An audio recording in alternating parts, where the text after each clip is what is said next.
Hello guys, I will adding a new series to my channel called A Villain Wants to Live. Have a good day or evening or night, enjoy the video. Chapter 58, Glass Subjugation War 7.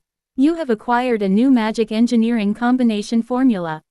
Closing square bracket, claw hand common. A magical tool capable of instantly pulling objects or enemies at a short distance towards you. Single use. Kragle magic ink common. Special ink needed to inscribe particular magic formulas. Single use. Bright orb common. A magical tool that emits light for a certain duration, serving as illumination. Single use. Onia's Ghastfire rare. A fire attribute trap installation tool. Cannot be used indoors or in certain terrains. Telos's Frosty Blessing rare. Temporarily skyrocketing physical defense. Be wary of the side effects leading to an exhausted state. Lightning struck Millennial Tree Staff very rare. Amplifies the sensitivity to all attribute spirits. Increases the magical efficiency of spirit-based spells. Glass Eye legendary. Temporarily massive increase in proficiency for all sensing abilities. Halves the efficiency of curse-based magic. Prevents use of defensive magic. Immunes to elemental magic. Dulheim's Hourglass legendary. Rewinds the physical state to several seconds prior and eliminates all damage and injuries. Single use. Magic engineering skills are so difficult to master that even creating a single rare item can boost proficiency sharply. The items of even higher tiers are truly useful tools to the end. Based on the scenario of Sylvania's failed swordsman, if you manage to create 2 or 3 legendary grade magic engineering products before clearing, it means you have trained quite diligently. Such is the prestige of legendary grade magic engineering tools. Each component is hard to procure, and the labor involved is immense, so the more experienced individuals do not invest in magic engineering lightly. I suppose I've managed to gather quite a haul. Stuffing scrolls enough to fill my bag and slinging Lucy over my shoulder, I dashed for the exit of the lab. Once you've broken through the soul library, the rest is easy. The creatures guarding the path to the sewer exit are mostly light magical beasts. They're not even worth researching, and after escaping, the researchers wouldn't bother capturing them. After all, my physical strength is well trained, enough to rival that of most men. I sprinted through the ranks of magical beasts with Lucy on my back, blowing away enemies that blocked my path with elemental magic. Boom, bang, I crossed marble-laden corridors, dashed through countless intersections without hesitation, running towards the exit. Growl, screech. The vampire bats hanging from the nearly invisible, high ceiling spread their wings and dove down, emitting cries of delight at discovering new prey, attempting to sink their teeth into my skin. Whoosh. Needless to say, they all burned to a crisp. Neither the bizarre-looking test subjects nor the escaped gremlins were any match for me. At the start of the first semester, I might have struggled with basic magic, but now, nearing the end of the second semester, I have trained so rigorously, leading an unbelievably tough routine, that no low-ranking magical beast stands a chance against me. Your proficiency in elemental magic has increased. Closing square bracket. Your proficiency in magic sense has increased. Closing square bracket. Is this the true joy of a sweeping hunt? The unique experience point bombs of magical beasts poured down on me. Sorry Tylee, I'll just take a little. I managed to reach nearly the exit without disturbing the magical beasts as much as possible. As I was sprinting with all my might, a huge iron door came into sight. It looks imposing from the inside but would appear merely as a stone wall from the outside, hidden as it is by camouflage magic. Opening this door leads to the sewers. Of course, it cannot be opened just like that. One must use the decryption magic shared amongst those who know of this lab's existence. If unable to decrypt, one must break it down completely. Tylee would have been able to slice through the door entirely using the Sword Saint technique, but I lack such a skill. Originally, my plan was to hide nearby and slip out through the open exit when Tylee arrived. However, it seems there might not be time for that now. Still, I possess the master key. I pinched and pulled on Lucy's cheek, who was softly breathing behind me. Her cheeks stretched out like mochi as Lucy woke up from her slumber. Preparing for battle, the immense flow of mana spreads through the sewer passages. Lord Telcahelm can sense that something has happened on the side of Yenica. Perhaps he met a magical golem wandering the sewers, but a low-tier magical golem would not be capable of summoning such powerful mana. Lortel himself has encountered a few magical golems while strolling through the sewers, though they're troublesome since direct magic doesn't work on them, they're not mightily strong opponents. It's easy to defeat them by breaking the inner walls with magic and applying external physical force. Lord Telcahelm once faced Yenica at her full power during a combined combat exercise. Even if senior students were to attack her, it is almost impossible for anyone, other than the faculty, to overpower Yenica when she is at her full strength. Especially if it's first-year students, it's not even worth discussing. However, it appears that time is dragging on. Although it's unclear what's happening, if issues have arisen in the search for Ed, it presents an opportunity for Lortel. Indeed, Lortel has found a clue within the sewer that leads to a secret research lab. Somewhere nearby, there is a magic that's been concealed. Single quote. Lortel is particularly sensitive to magic sensing, so much so that even Professor Glast acknowledged her and placed her in Class A. She never misses even the slightest mana reaction within a few meters radius. Yenica, who is specialized in spirit magic, might be a bit numb to these sensations. It seems there might be an entrance leading to an even more secretly hidden facility nearby. If that's not the case, then this structure, which always leads back to the same place, makes no sense. Without proper navigation, you would endlessly circle around. This structure would not function properly as a sewer. Though called a sewer, it's merely mimicking one while also serving another purpose. It's not the time to be naively daydreaming. Suddenly, Lortel looked down at his reflection in the water. His hair, neatly combed to shine at its best. The calm auburn color enhanced the beauty of his fair skin. Blue rose-shaped hairpins added for style and the gold-trimmed semi-robe made him look like a girl dressed up for a date. Words are easy for a girl caught in romance, but now that he's here in this place, it feels childish. Lortel sighed deeply, removed his hairpin, and let his hair down. He took a string out of his uniform pocket and tied it to one side as usual.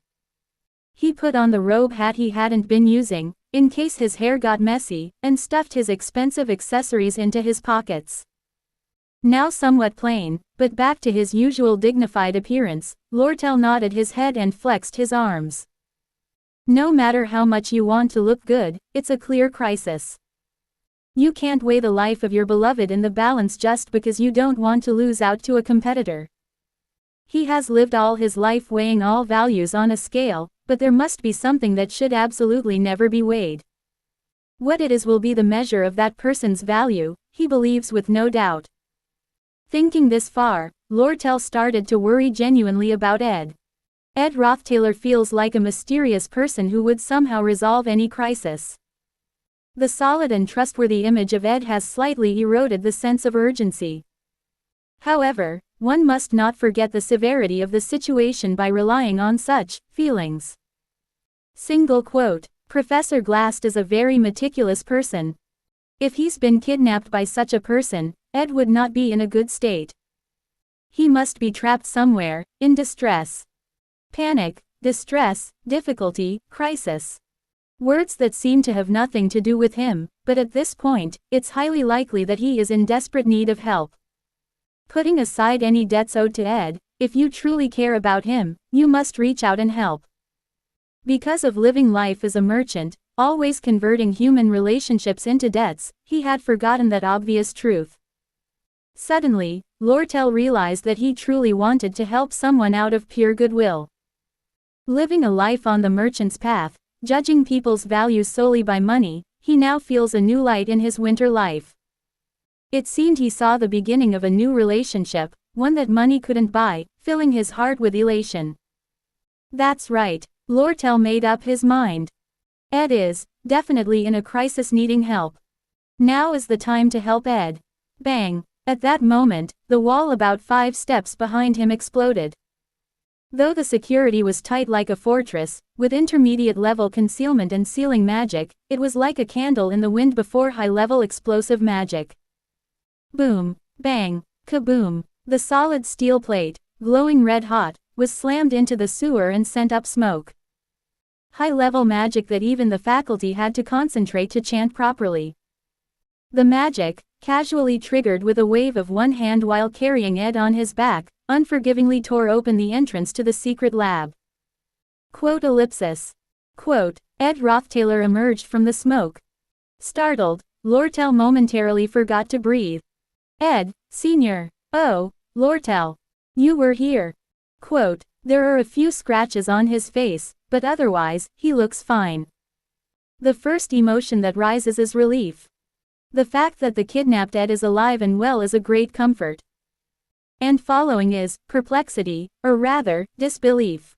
Ed, Sr. What? I was kidnapped. Quote, that. I know, but, Ed, readjusting Lucy on his back, shook his arms. He was filled with all sorts of parchment rolls in his arms and the pockets of his robes. It's good timing, Lortel. Take some of this. It's too much for me to carry alone. Quote, yes. As Ed strode towards him and dumped a pile of parchments in front of Lortel, he reflexively caught them and was astounded by the contents. What is this? They're all high-quality crafting formulas. Lortel has the skill to convert anything into monetary value. The formulas that Ed nonchalantly flung out were all very rare finds. Some were even legendary-grade magic engineering formulas. It's bewildering where Ed could have gotten them. Before that, the question is, how come he's so unscathed? Senior. That, weren't you in a dire crisis? Yeah, I was. But I resolved it somehow. Quote, only then did Lortel's gaze shift to Lucy, carried on Ed's back. Lucy Mayrill. The ridiculously strong first-year top student who made the first move. Numerous magicians may boast of their prowess, but they are all but children before Lucy, making it a competition they were bound never to win from the start. In that moment, Lortel's intuition sounded an alarm. The heart that would always turn cold in a crisis now reminded him of a newly arrived rival's presence.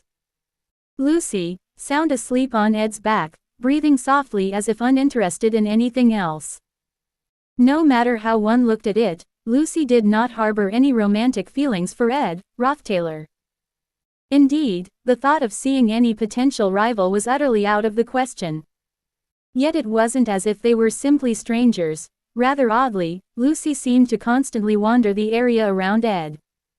Even more, she had quickly come to Ed's rescue when he was cornered, startling given Lucy's usual avoidance of others' touch. Yet while carried on Ed's back, she slept soundly, drooling in a blissfully comfortable slumber. The exact nature of the distance Lucy kept from Ed was baffling. At present, they might simply share a comfortable camaraderie, but should their relationship begin to develop in any other direction, this distance could rapidly accelerate and become uncontrollable. This was dangerous. Truly dangerous. Like a ticking time bomb, one must snip the bud of trouble early to prevent inevitable regrets. And yet, it's infuriating. Ellipsis. The inherently shy and gentle-hearted Yenica, Feylover, could not express her feelings properly, being a coward when it came to making advances. On the other hand, how about Lortel himself? Despite what anyone might say, he was the one most actively advancing their relationship. He had stolen a kiss first, blatantly confessing his feelings, and generously took care of things without any intention of hiding his darker desires. Who doesn't feel a little shame? The day he first stole a kiss in the camp, he was so breathless on his way home that he nearly caused a forest fire by dropping his torch. On days when he was to meet Ed, he would wake up early, throw a fit, and obsessively dress himself. He might bait with a fox-like face, play push and pull, lightly ruffling the heart of the other, but more than anything, it was his own heart that was truly being scratched red with embarrassment. Isn't it about time to be affected even a little by this? Shouldn't they at least be aware? At least around oneself, shouldn't they avoid displaying affection or closeness with another woman? Lortel bolstered his resolve. By now, it was time to take bolder steps. At this rate, one could truly become a fool in an instant. As it looked, there seemed to be no significant harm to Ed's body, and the major issues appeared to have settled. No serious crisis seemed imminent. Lortel was a merchant. The essence of commerce is give and take. If he can't push back strongly now, if he can't seize control from Ed at once, he'll truly have grave regrets. Then, Senior Ed, please take care of that parchment scroll. If there are materials available in the guild inventory, please prepare them accordingly. I'll come to collect it at Elf Guild later. And if there's anything you'd want to purchase, let me know. Aside from the legendary scrolls, everything else is up for sale. You've helped me with various things, so I won't mind selling at a slight discount. Quote, really? But this is, I'm asking you. Who else can I trust besides you, really? Lortel lifted his head sharply. Really? As for my relationship, well, you know it's pretty straightforward. Most aren't reliable. You're the only one I consider a solid guy, so this request is only natural from my side. Quote, you're the only one I can trust, only you, only you. Though the line carried great significance, it echoed within Lortel's heart. Is that really the case? Why would I lie? Lortel scoffed. Even so, this was crossing a line. After all that was done out of unrequited affection, now to demand this was absurd. There's a limit to treating someone like a fool. Even if one has grown insensitive to the thrills of affection in the cutthroat world of commerce, there's a limit. That's professionalism, that's the merchant way. Lortel swallowed hard, tensed his throat, and looked straight at Ed. Speaking with the coldest tone he could muster, it was time to make a stand. Senior Ed, this seems to be going too far now. Would you require a receipt as well? I am such a fool. As Lortel let out a vacuous sigh, as if unloading heavy burdens. While Ed and Lortel were discussing various matters concerning the parchment scroll, a man burst in from the waterway on the other side. An ordinary man without significant combat abilities had penetrated the dangerous underground water channels. Seeing him chop through the water and run towards them appeared quite urgent. It was bright. There should have been no sources of light in these underground water channels. If one sought the origin of the light, it would lead to various forms of elemental spirits. Fire, water, wind, earth, grass, ice. Eagles, rabbits, lions, wolves, sparrows, lizards. Among those spirits, a girl was standing adjusting her skirt, holding an oak staff diagonally. She was simply standing there, an innocent picture amidst the multitude of protective spirits. In the current situation, Tylee stood no chance against such a force. Tylee had realized this fact several times over and couldn't help but concede defeat. Yet there was a reason to fight. They had to rescue Aila. For his life's companion Aila, he would stake his very life, countless times over. What's going on? Why is the mood like this? Zix looked back and forth, confused by the standoff between Yenica and Tylee's group. The fear ingrained in Tylee towards Yenica, and Elvira recognizing that fighting image, immediately assumed a battle stance. Collapsing Dorothy, destroyed magical golems, the unconscious Professor Claire. All signs pointed to Yenica engaging in some destructive activities. To act with hostility in a closed environment, without witnesses, was reasonable, but Zix and Adele were puzzled. Yenica held a stronger image as a lovable and innocent young scholarship student. It's okay, Tylee. Calm down. It was unlikely they stood a chance. One can't easily oppose such a sweetheart.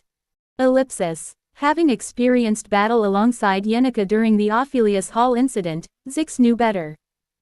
Having her on their side was a relief. There was no guarantee that the first-year group could overcome Yenica, considering all they had been through. It's unwise to waste one's strength unnecessarily. It would be best to settle matters with words if possible. Considering Yenika's personality, there was a greater chance she had no intent to fight. Zix thought it best to mediate as he raised his voice. That will do. Quote, ellipsis. From the west corridor of the waterway, a familiar voice sounded. The gaze of Taylor's group and Yenika shifted in that direction. Ellipsis. Emerging from the darkness of the passageway, a blonde boy appeared, carrying a petite magician girl on his back. His clothes were slightly torn, and his body bore quite a few cuts and scrapes. Ed Rothtaylor. The boy's name was called twice. Yenika's expression blossomed like a blooming flower as she called out the name. If you want to have more videos like this, then like and subscribe to my channel.